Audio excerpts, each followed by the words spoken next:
Today we're going to be taking a look at the 2019 Amazon Fire HD10. This is the newest offering from Amazon in their tablet lineup, and they promise 30% performance improvements over the last Fire HD10, which I personally kind of liked. On paper, they have made some really nice improvements, like adding an 8-core 2 GHz CPU and upgrading Fire OS to 7.3, which is based on Android 9.0. Now, as a lot of you might know, these are Android tablets, but they don't come preloaded with the Google Play Store, but it's very easy to add it, and it does work on the 2019 Fire HD10. I have made a couple tutorials on installing Google Play on the Fire HD7 and the HD8. It'll also work with this, but if you're really interested, I can do a dedicated video on the new tablet.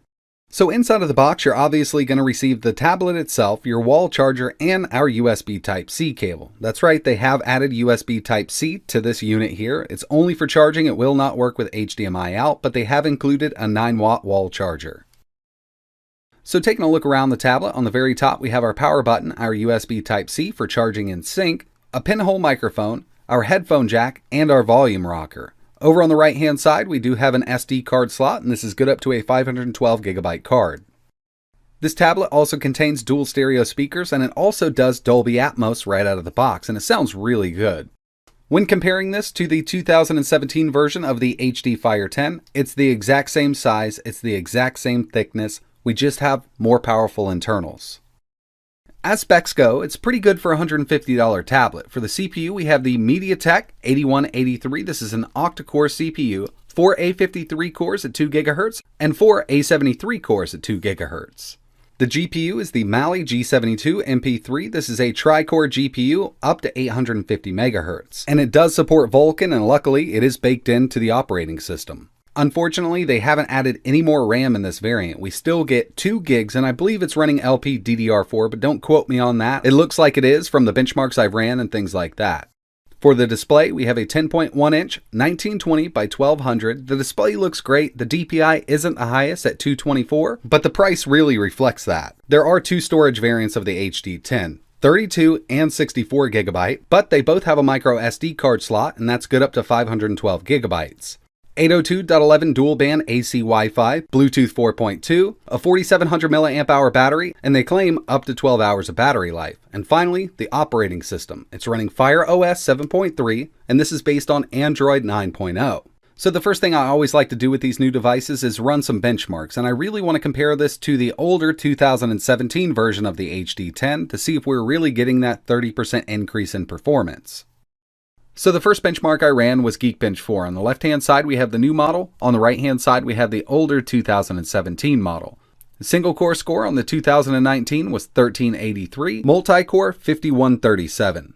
If we compare this with the old 2017 model, we got a 17% increase in single-core performance, but a 133% increase in multi-core.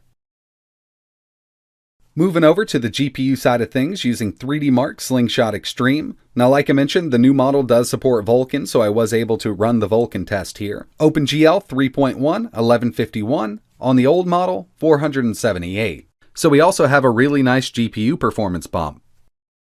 And finally, Antutu. Now, I had to run an older Antutu 7 benchmark because that was the only one that would work on both of these, but we'll get a good idea here. On the new model, total score, 121,516. On the older 2017 model, 69,083. And the new 2019 model did come ahead of the 2017 model, and all of the tests run inside of Antutu. So the overall user experience on this tablet isn't bad at all. It's pretty quick to process everything that you want to do. Amazon definitely touts this as a media device for YouTube, Netflix, Hulu, and their Amazon Prime, and it does that quite well. It's got those dual stereo speakers, sounds pretty good, and this big bright 10.1-inch screen. So if you're looking to buy one of these to watch movies and videos on the go, it's a really great option, and it's very inexpensive for what it is. Just keep in mind, without installing Google Play, you will be limited to the apps that are on the Amazon App Store or apps that you sideload. And some of those won't work because when we install Google Play, we'll have to install Google services, which will allow us to access Google apps. So as a media consumption device, it's actually a pretty decent tablet. We have Hulu, Netflix, Amazon Video, HBO, all those apps can be installed from the Amazon App Store or sideloaded. But what about gaming? Now, I did install Google Play on here, but I want to test a couple games that are available on the Amazon App Store. So first up, we have Minecraft. And it definitely works great on this tablet. Now this is a very well optimized game. It works on a lot of lower end Android devices. This is the Pocket Edition from the Amazon App Store. I also tested out Roblox because I know a lot of people will be buying these for their kids, and Roblox also works great. Moving over to a more graphically intense game, this is Asphalt 9, and I do notice some stutters. When the effects come in on screen, you'll see it stutter a bit.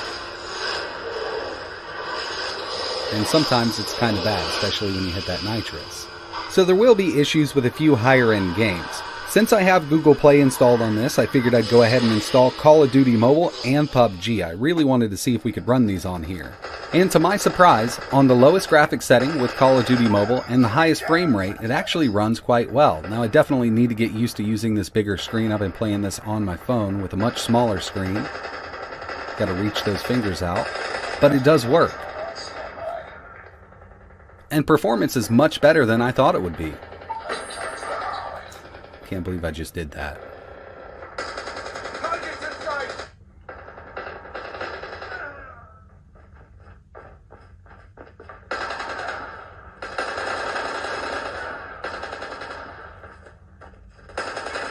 Objective almost complete. Keep it up.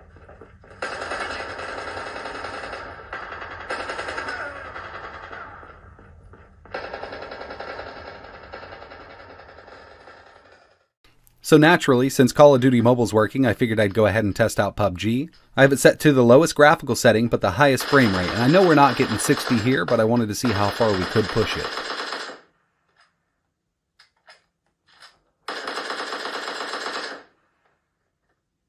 It's definitely not as smooth as Call of Duty Mobile, but it is playable.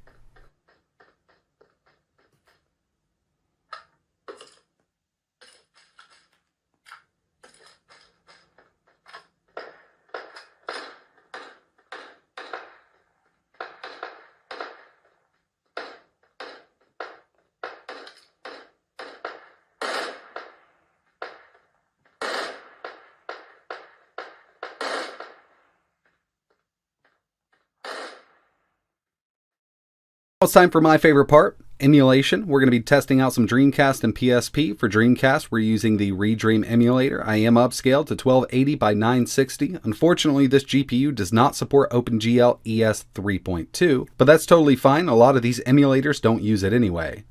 I'll also be using the Xbox One controller connected over Bluetooth. So I know for a fact that the 2017 version of the HD Fire 10 would not run this emulator at all. I mean, it was super duper slow.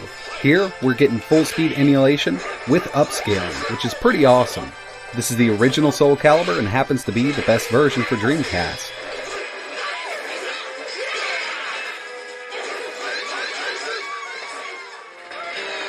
One more for Dreamcast, upscale. This is Canon Spike, and yes, Marvel vs. Capcom 2 will run at full speed on this device.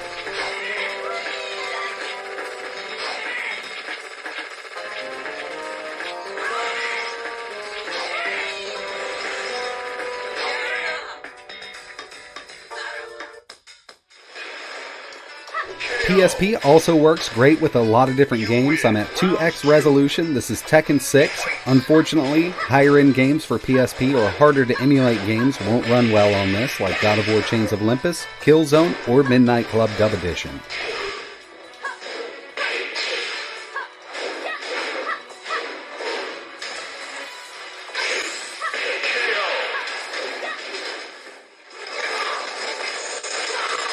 And just to show you what I was talking about, God of War Chains of Olympus, I'm using the Vulkan backend. I also tested the OpenGL backend. 1x resolution, it's really trying hard here.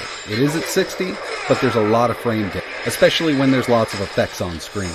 But overall, it actually handles PSP quite well. It'll also do N64 upscaled and PS1, so there's lots of retro games that are going to be playable on this, but just don't expect to run the Dolphin emulator on a $150 tablet. But in the end, it's a welcome upgrade from the 2017 version. I really wish they would have added an extra gig of RAM or even a half gig, bringing it up to 2.5 or 3. But unfortunately, they left it at 2, and even if you purchase the more expensive 64GB model, you're only going to get 2 gigs of RAM. And for anybody interested, yes, they do come in different color variants.